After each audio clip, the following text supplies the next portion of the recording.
Hi guys, tara, luto tayo ng air fried na crispy pork belly. So ayan guys, napakasarap, napakasimple at napakayami na pagluluto. So wala siyang pinagkaiba guys sa pagluluto sa uling. So ayan, napaka-convenient at nasa loob ng bahay. So ayan guys, tara, luluto tayo.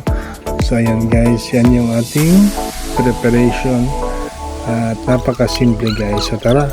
So ayan, gamit natin is 1.5 kilos ng ating belly. So ayan guys, tinatanggal natin yung mga excess na mga karne para maging perfect yung ating paghiwa. So ayan, hiniwa natin yung karne para manuot yung mga spices at mas masarap yung ating pagluluto. Kaya ayan guys, ang nahiwa ko na, nilagyan ko na ng salt, pepper. Lagyan din natin ng liquid seasoning para mas masarap. Lagyan din natin ng ating na-chop na garlic. So ayan guys, manunuot talaga yung lasa guys. Paglagyan pa natin ng magic sarap. So ayan guys, ilalagyan natin, manamasahe. Lagyan din natin ng peppercorn.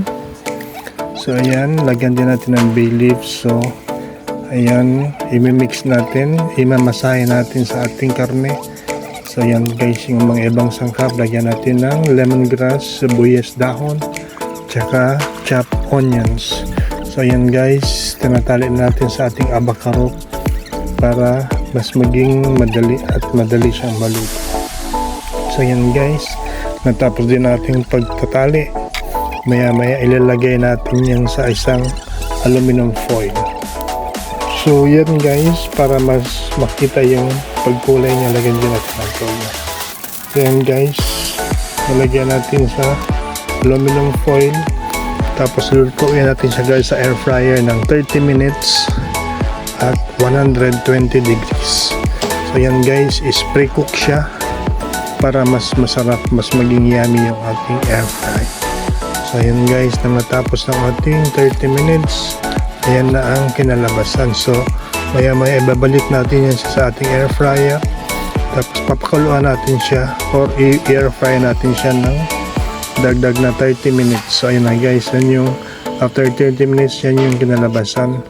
At yung sauce pala guys is pwede natin pahiran siya every 10 minutes. So ayun guys, natapos din na yung ating pagluluto.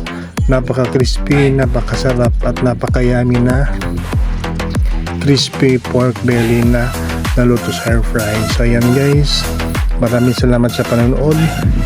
Naway na entertain at nasarapan kayo sa aking pagluluto. So napaka crispy, napakasarap at napakayami. So ayan guys, salamat, bye bye. Guys, pa-subscribe pala, pa-share and pa-follow ng ating video. So ayan guys, napakasarap. Salamat sa panonood.